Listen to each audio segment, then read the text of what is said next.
राधे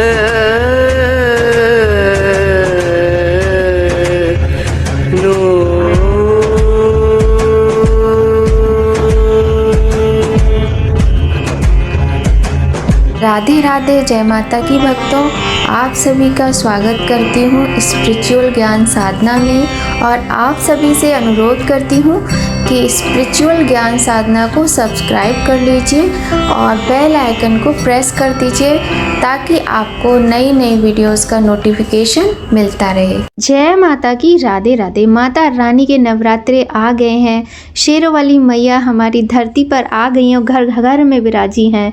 जगह जगह चारों तरफ से जयकारों से ये सारा संसार गूंज उठेगा। और तो आज की वीडियो में हम आपको बताएंगे कि कलश स्थापना, माता की चौकी की स्थापना हम किस प्रकार से करें। तो सबसे पहले हम जहाँ पर भी कलश स्थापना करेंगे वहाँ साफ सफाई करके थोड़ा सा गंगा जल छिड़क लेंगे, जैसे कि अभी मैंने बताया है आपको। इसके बाद देखिए ये चौकी है, ये सारी तैयारियां हमें करके रख लेनी है और जल से हम पवित्र कर लेंगे, गंगा जल से। इसके बाद हम यहाँ पर आटा लेकर एक चौक बनाएंगे। तो इस तरीके से हम यहाँ पर चौक बनाएंगे, बहुत ही सिंपल तरीके से मैं जल्दी जल्दी बना के आपको दिखा रही हूँ। चौक बनाकर आप इसको हल्दी से, रोली से सजा सकते हैं। अगर आपके पास रंगोली के कलर हैं तो आप उनसे भी सजा सकते हैं और किसी भी तरीके से आप रंगोली टाइप से चौक बना सकते हैं। यहाँ हम आपको सिंपल सा ही चौक बनाकर दिखा रहे हैं। और देखिए एक बात का हमेशा ध्यान रखना है, चौक बनाने के बाद चौक को कभी भी ना खाली नहीं छोड़ा जाता है। तो उस पर हम अक्षत डाल देंगे। यदि गेहूँ है आपके पास तो आप चौक के बीच में गेहूँ भी डाल सकते हैं। इसके बाद में हम इसके ऊपर से अब चौकी बिछाएंगे। चौकी बिछाने के बाद चौकी पर हम थोड़ा सा गंगा जल छिड़केंगे और इसको कपड़े से पोंछ के इस पे एक लाल रंग का, पीले रंग का, गुलाबी रंग का, जैसा भी आपके पास हो आप कपड़ा बिछाएंगे। हमने ये बिछाया है। इसके ऊपर हम अक्षत से माता रानी को आसन देने के लिए अक्षत को हम इस पे रख देंगे। जैसे कि अभी आपने देखा था कि कपड़े के ऊपर हमने किस प्रकार से अक्षत रखे हुए हैं, क्योंकि माता रानी को हमें आसन देना है। और यहाँ जल का लोटा दिखाकर यही बता रहे थे कि गंगा जल का छींटा देना है। तो यहाँ हमने माता रानी की तस्वीर है, मूर्ति है, जो भी है आप उसको स्थापित कर लीजिए। इसके बाद में आपको गौरी गणेश की स्थापना भी करनी होती है। तो गौरी गणेश के लिए भी आप आसन देंगे अक्षत का और यहाँ पर गौरी गणेश की स्थापना भी हमें करनी होती है। तो यहाँ हमने गणेश जी की मूर्ति ले ली है और सुपारी से गौरी माता बना ली है। आप चाहें तो सुपारी से दोनों बना सकते हैं, आप चाहें तो सुपारी से गणेश जी और हल्दी से गौरी माता आप बना लें। इसके बाद जो मैया रानी का फ़ोटो है, तस्वीर है या मूर्ति है, तो अगर आपके पास लहंगा चुनरी वगैरह आप वो भी उनको पहना सकते हैं। लेकिन हमने यहाँ पर माता रानी की तस्वीर को बहुत ही सुंदर सी चुनरी उड़ाई हुई है। तो इस तरीके से हम माता को लाल रंग की ये सुंदर सी चुनरी उड़ा देंगे। और इसके बाद में हम आपको बता रहे हैं कि कलश स्थापना कैसे करें। यहाँ पर पूरा विधि विधान हम आपको बता रहे हैं कि माता रानी के नवरात्रि यदि आप पूरे व्रत करते हैं तो कैसे करें। यदि आप पहला आखिरी रखते तो भी आप ऐसे ही स्थापना कर सकते हैं। इसके बाद हम अक्षत का आसन दे रहे हैं। यहाँ पर हम अपने कलश देवता का जो है स्थापना करेंगे। तो आपको यह ध्यान रखना है कि माता के दाहिने ओर कलश की स्थापना होती है और जो स्थापना कर रहा है, जैसे कि हम कर रहे हैं, तो हमारे बाईं ओर कलश की स्थापना हमें करनी है, मतलब बाईं साइड में। तो माता के दाहिने ओर कलश की स्थापना करने के लिए हम चाहें तो अष्टदल कमल भी बना सकते हैं और कलरफुल चावल का प्रयोग भी कर सकते हैं। नहीं तो हम ऐसे ही साबुत चावल से हम अष्टदल कमल बना लेंगे और आप बिना अष्टदल कमल बनाए भी स्थापना कर सकते हैं। इसके बाद हम एक लोटा ले लेंगे कलश के लिए और लोटा आप तांबे का, पीतल का, फूल का है। ये जैसे पहले फूल पीतल के बर्तन चलते थे ना, तो ये फूल का लोटा है, ये ले लिया हमने। इसके गले में देखिए हमने कलावा मौली बांधी हुई है। आप मिट्टी का ले सकते हैं, मिट्टी का बहुत अच्छा माना जाता है, बस लोहे का और आप प्लास्टिक का ना लें, इस बात का ध्यान रखें। इधर हम अखंड ज्योत की तैयारी कर रहे हैं। यदि आप अखंड ज्योत रखते हैं तो अखंड ज्योत के लिए भी हम अक्षत से अष्टदल कमल बना लेंगे। आप चाहें तो कलरफुल चावल से बना सकते हैं और अगर आप अक्षत से नहीं बना रहे हैं तो आप फूलों से भी अखंड ज्योत जी को आसन दे सकते हैं। और देखिए, ये आपकी अपनी श्रद्धा है कि आप अखंड ज्योत जलाना चाहते या नहीं, या कलश स्थापना करना चाहते हैं नहीं। लेकिन अगर आप मेरी पर्सनल राय पूछेंगे तो मैं आपसे यही कहूँगी, आप भले ही पूरे 9 दिन के व्रत मत रखिए, लेकिन नियम कीजिए। जैसे तामसिक वस्तुएं, लहसुन, प्याज, इस तरह की चीज़ों का प्रयोग ना करें। 9 दिन तक ब्रह्मचर्य का पालन करें और साफ़ सफाई, स्वच्छता यदि आप कर सकते हैं तब आप कलश स्थापना और अखंड ज्योत की स्थापना अवश्य करें। और नहीं तो आप कोई बात नहीं, पहले दिन बिना अखंड ज्योत के आप दीप प्रज्वलित करके भी पूजन कर सकते हैं। लेकिन यदि आप करते हैं या करना चाहते पूरे 9 दिन तक व्रत और स्थापना, तो आप इस प्रकार से कर सकते हैं। तो अष्टदल कमल हम बना लेंगे अखंड ज्योत के लिए। अखंड ज्योत हमने पहले से ही तैयार करके रख ली है। मार्केट में बनी बनाई बाती भी मिलती हैं जो कि आपकी 9 दिन तक चल जाएंगी आराम से। और आप चाहें तो हाथ से भी बाती बना सकते हैं, मौली से, जो कलावा होता है ना, कलावे के धागे से भी बना सकते हैं। इसके बाद देखिए, अखंड ज्योत हमने यहाँ रख ली है। और आप चाहें तो देशी घी से अखंड ज्योत प्रज्वलित करें, और यदि आपकी इच्छा हो तो आप तिल के तेल से भी पूरे 9 दिन तक ज्योत जला सकते हैं। इसके बाद कलश का पूजन करेंगे। तो कलश के ऊपर सबसे पहले हम स्वास्तिक बना लेंगे, स्वास्तिक बनाएंगे। इसके बाद यहाँ पर हम हल्दी से बिंदिया रख देंगे कलश पे, हल्दी से और रोली से, इस तरीके से। और कलश में लगाने के लिए पंच पल्लव का इस्तेमाल आप कर सकते हैं। आम के पत्ते, अशोक के पत्ते, पान के पत्ते, कोई भी पत्ते ले सकते हैं। और जो पत्ते लेंगे उन पर भी आप हल्दी से और कुमकुम से बिंदिया बना लीजिए, उनका भी पूजन आप कर लीजिए। इस बात का ध्यान रखिएगा। और एक बात और आपको बताना चाहते हैं, यहाँ पर हम आपको ना ये करके दिखा रहे हैं, मतलब ऐसा नहीं है कि ये परमानेंटली, क्योंकि कल हमें करना है तो हम करके दिखा रहे हैं। अब ये एक पात्र हमने लिया जौ बोने के लिए, ज्वारे जिसको बोलते हैं, और यहाँ मिट्टी ले लिए। तो आप ये भी ध्यान रखें, मिट्टी एकदम साफ़ सुथरी होनी चाहिए, कोई कंकड़ पत्थर नहीं होने चाहिए। जौ भी आप भिगो के रख लीजिए। यदि आप ऐसे कलश स्थापना करते हैं इनके बीच में, तो यही हम यहाँ बता रहे हैं, तो आप इसमें जौ बोने के बाद आप ऐसे ऊपर से कलश रख सकते हैं। अगर आप अलग से करते हैं तो कलश आप चौकी पर रख लीजिए और जौ का पात्र ये माता का नीचे रख लीजिए, और इसमें भी कलावा आदि बांध लीजिए। आप चौकी के सामने या फिर जिस तरफ कलश है उधर ही साइड में भी आप जौ का जो पात्र है वो रख सकते हैं। तो यहाँ पर देखिए, मौली बांध ली है हमने कलश में, और बहुत ही सरल विधि इसे बता रहे हैं। आप ध्यान से देखिएगा, बिल्कुल भी मुश्किल नहीं है, आपको बड़ी आसानी से आप कलश की स्थापना, चौकी की स्थापना कर सकते हैं। तो हमने यहाँ पर कलश पर स्वास्तिक बना लिया है, मौली भी लपेट ली है, और हमने कलश को रख लिया है। यहाँ हमारे पास फूल नहीं थे तो फूलों का यूज़ हम पूजा में यहाँ पर नहीं कर रहे हैं, लेकिन आप अवश्य लें। इसके बाद घंटी की ध्वनि करते हैं। घंटी की ध्वनि करने के बाद में देखिए, जो भी आपको रखना है, जैसे चाहे तस्वीर है, मूर्ति है माता की, अखंड ज्योत, कलश रख लीजिए, क्योंकि फिर 9 दिनों तक इनको हम हिलाते नहीं हैं बिल्कुल भी। और पूजन सामग्री आप आज ही पूरी तरीके से इकट्ठी कर लीजिए, ताकि कल पूजा करने के समय पर आपको कोई दिक्कत ना हो। जब आप ये वीडियो ध्यान से देखेंगे, पूजन सामग्री भी आपको समझ आ जाएगी क्या क्या लेनी। तो हल्दी की गांठ है, कमल गट्टा है, सुपारी है, इलायची है, लौंग का जोड़ा है और क्वाइन है। आप चाहें तो चांदी का सिक्का भी ले सकते हैं, चाहे तो ऐसी सिंपल क्वाइन ले लीजिए। सब सामग्री को हमें कलश के अंदर रख देना है। इसके बाद में और देखिएगा, बहुत सारे लोग अक्षत और बताशे डाल देते हैं, वो मत डालिएगा, क्योंकि 9 दिन तक फिर इसमें सड़न पैदा हो जाती है। फूल है, पान है, ये सब नहीं डालना है। इसके बाद सबसे हम गंगा जल डालेंगे सबसे पहले इसमें, इस तरीके से थोड़ा सा, और इसके बाद में हम इस पूरे लोटे को कंठ तक भर देंगे शुद्ध जल से। शुद्ध जल से हम इसको भर देंगे। भरने के बाद में हम इस पर एक पात्र से इसको ढक भी देंगे। तो पात्र से ढकने के बाद जो पात्र होगा, हम उसमें अक्षत से उस पात्र को भर देंगे। और ये जो पत्ते हैं ये हम आपको बता ही चुके हैं, ये आपको लगाने हैं। तो अभी तो फ़िलहाल हम आपको यहाँ पर एक तरीके से डेमो करके दिखा रहे हैं। तो जो पत्ते घर में थे हमने वही ले लिए हैं, और किंतु आप आम, अशोक और पान के पत्ते ही लें। पंच पल्लव भी ले सकते हैं, शमी है, नीम है, ये पत्ते भी ले सकते हैं। तो इस तरीके से हमने इसको ढक दिया है, और अक्षत भरे हुए पात्र से हम कलश को ढक देंगे। इसके बाद आप चाहें तो ये नारियल ले सकते हैं, जो पानी वाला जटा वाला नारियल होता है, और इसकी आँख आपको अपनी तरफ करनी होती है। इस पर चुन्नी और कलावा लपेटते हैं, किंतु हम कलश स्थापना में सदैव ही श्रीफल का इस्तेमाल करते हैं। जैसे कि ये वाला जो है, इस पर देखिए हमने चुन्नी लपेट दी है और कलावा लपेट दिया है, और इस तरीके से हम कलश स्थापना करते हैं। ये श्रीफल होता है, इसको मतलब ये सूखा हुआ होता है, इसमें अंदर से नारियल वगैरह भी नहीं निकलता, ना पानी निकलता है, तो हम हमेशा इसी का इस्तेमाल करते हैं पूजा में। तो इस तरीके से देखिए हमारी कलश स्थापना हो गई। अब हम दिया प्रज्वलित करेंगे। अब दीप प्रज्वलित कर लिया। अगर आप अखंड दीप जलाते हैं ना, तो अखंड दीप को भी प्रज्वलित आप यहीं पर इसी समय पर कर लीजिएगा। इसके बाद सबसे पहले जो है, आप अखंड दीप यदि जलाना चाहते तो अखंड दीप पर जल छिड़किए, प्रज्वलित कीजिए, हल्दी रोली लगाइए, अक्षत चढ़ाइए, पुष्प चढ़ाइए और भोग लगाइए। अब हम करेंगे अपने कलश देवता का पूजन। तो कलश देवता का पूजन करेंगे, गणेश जी और गौरी माँ का पूजन करेंगे, माता रानी का पूजन करेंगे।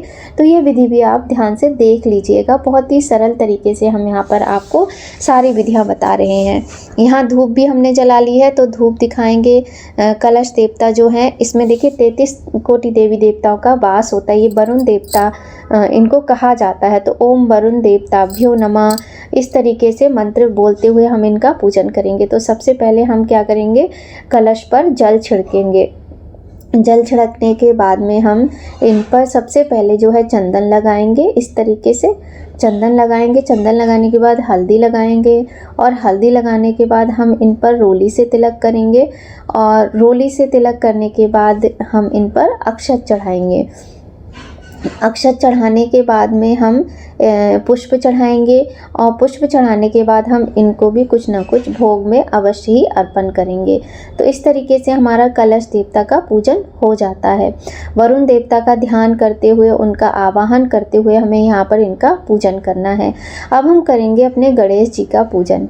तो गणेश जी और गौरी माता का पूजन सबसे पहले होगा। यहाँ हम देखिए आपको अखंड ज्योत के बारे में बता रहे हैं। यदि आपको अखंड ज्योत जलानी है तो इनका पूजन पहले ही कर लेना है, आप बाद में भी कर सकते हैं। इनको भी सेम प्रोसेस है इनका पूजन करने का। से जल छिड़का, रोली लगाई, हल्दी लगाई, चंदन लगाया, अक्षत चढ़ाए, पुष्प चढ़ाए। इसके बाद हम गौरी गणेश और माता का पूजन करेंगे। तो उनको भी सबसे पहले हम जल चढ़ाएंगे, और गणेश जी को, गौरी माता को, दुर्गा माता को और सिंह देवता को। और जल चढ़ाने के बाद यहाँ पर मेरे पास पुष्प वगैरह नहीं थे, तो जो हमारे पास ये पात्र है तांबे का, इसी से हम उनको जल चढ़ा रहे हैं। अगर आपके पास माता की प्रतिमा है ना, तो आप उनको पंचामृत से स्नान जरूर कराइएगा। जैसे दूध, दही, शहद, बूरा, शक्कर और गंगा जल, घी, इन सारी चीज़ों से उनका आप ज़रूर स्नान कराइए, ठीक है। तो लेकिन हम यहाँ पर आपको सिर्फ करके बता रहे हैं, तो हमने तस्वीर ली हुई है। तो यहाँ पर हमने जल चढ़ा लिया। इसके बाद हम गौरी गणेश को, माता रानी के जितने भी अस्त्र शस्त्र होते, सिंह देवता हैं, इन सभी को एक साथ हल्दी, रोली, सिंदूर, कुमकुम और चंदन सभी कुछ लगाएंगे। सबको एक साथ ही लगाएंगे। पहले गणेश जी, गौरी माता, फिर माता रानी, और उसके बाद जो भी अस्त्र शस्त्र हैं और सिंह देवता। बार बार रिपीट कर रहे हैं, ध्यान से सुनिएगा। इसके बाद में हम सबको अक्षत चढ़ा देंगे। गणेश जी, गौरी माता, शेरावाली माता, सिंह देवता, सभी को हम यहाँ पर अक्षत चढ़ाएंगे। इसके बाद हमारे जो गणेश जी महाराज हैं, तो गणेश जी प्रथम पूज्य हैं, उनको हम यहाँ पर जनेऊ चढ़ाएंगे। उनको जनेऊ अर्पण कर दिया है। इसके बाद में जो गौरी माता हैं, देखिए माता को तो हमने चुनरी उड़ाई है, शेरावाली माता को, तो हम जो गौरी माता बनाई हुई हैं उनको हम कलावा जो है वो माता को वस्त्र स्वरूप हम अर्पण करेंगे।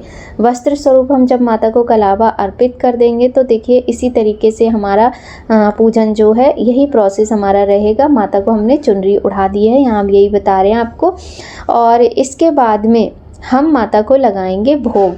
और हाँ, ये भी ध्यान रखना है कि आपके जैसे ये जो जोत है, तो जोत की गर्मी कहीं पत्तों में तो नहीं लग रही, ये सब पहले ही आप ध्यान में रखिएगा।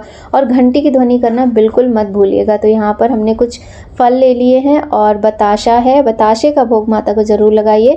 पान अभी हम नहीं लाए हैं, किंतु आप पहले दिन और आखिरी दिन पड़वा और अष्टमी के दिन पान का भोग माता को लगाएं। तो पान के ऊपर आप सुपारी, कमलगट्टा, इलायची, लौंगा, जोड़ा, बताशा रख के माता को भोग लगाएं इस प्रकार से, और ये भोग स्वरूप माता को समर्पित करना है। इसके अलावा माता को 16 श्रृंगार की सामग्री भी अवश्य ही अर्पित करनी है। तो यहाँ पर जगह कम हो रही थी तो जगह बना रहे हैं सामान रखने के लिए।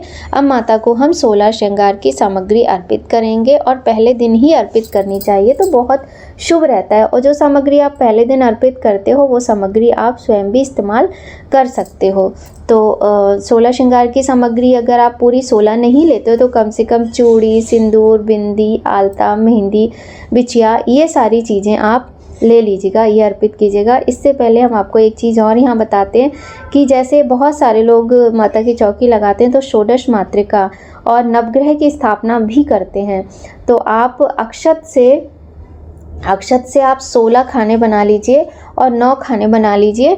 जैसे 9 जगह आप थोड़े थोड़े अक्षत की ढेरी लगाइए और 16 जगह लगाइए, तो ये षोडश मातृका बन जाते हैं। आप चाहें तो इन पर, जैसे हमने नवग्रह पे सुपारी रखी है ना, आप षोडश मातृका पर भी ये सुपारी ऐसे 16 सुपारी रख के षोडश मातृका का स्वरूप इनको मानकर पूजन कर सकते हैं। तो आप नवग्रह और षोडश मातृका इसी प्रकार से बनाइएगा अगर आप बनाते हैं तो, या आप बनाना चाहते हैं तो। ऐसा कोई इम्पॉर्टेंट नहीं है, वरना आप सिंपल तरीके से माता की स्थापना कर सकते हैं। तो यहाँ पर इनका भी हम पूजन करेंगे, इन पर सेम तरीके से जल चढ़ाएंगे नवग्रह देवता पर, इनका मंत्र बोलते हुए। और इनका मंत्र नहीं आता है तो आप माता दुर्गा का मंत्र, जैसे ओम जयंती मंगला काली भद्रकाली कपालिनी दुर्गा क्षमा शिवा धात्री स्वाहा सुधा नमोस्तुते, इस प्रकार से माता का मंत्र बोलते हुए माता को, नवग्रह को और माता जो षोडश मातृकाएं, इनको जल चढ़ाएंगे।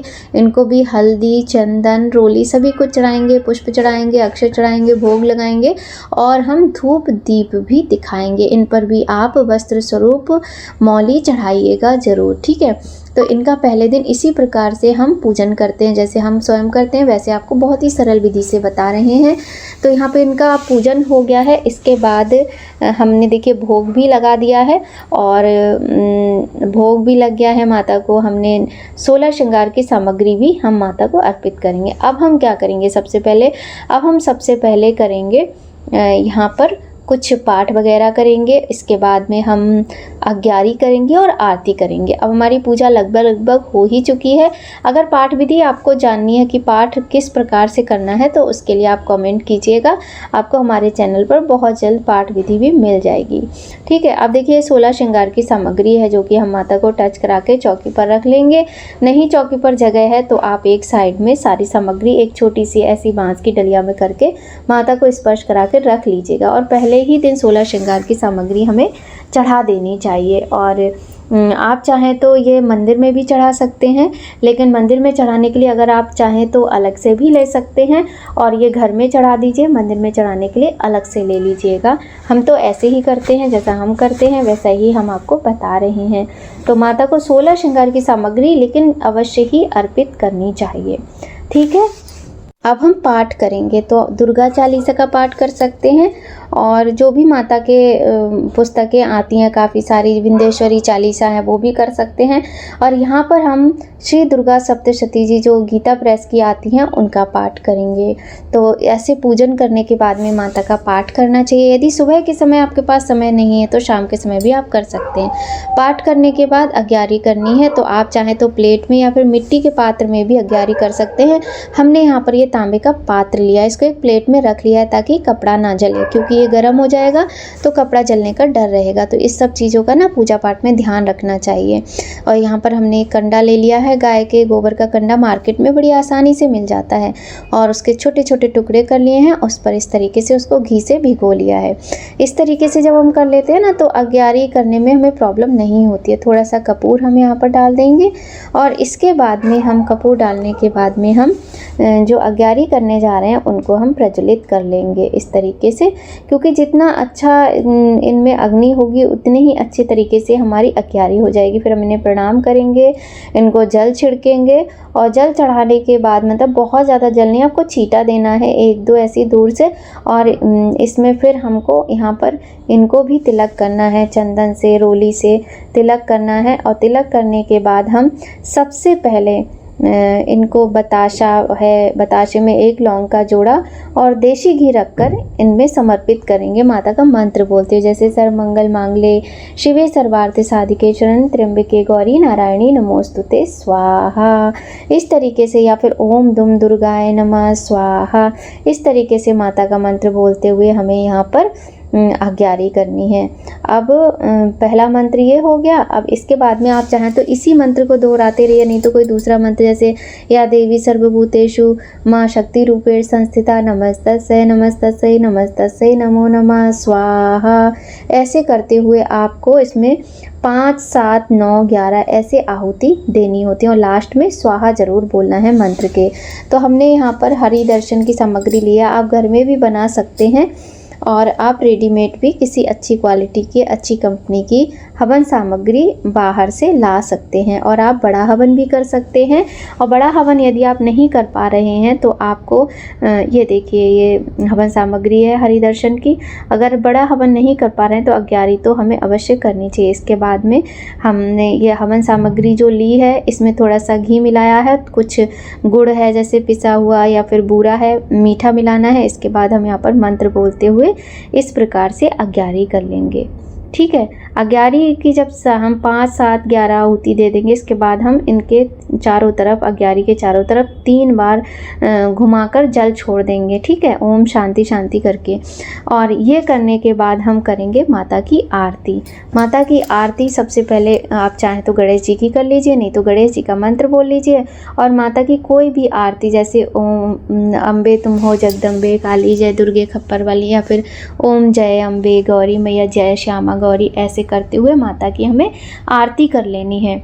और आरती करने के बाद हमारी पूजा जो है संपूर्ण हो जाती है।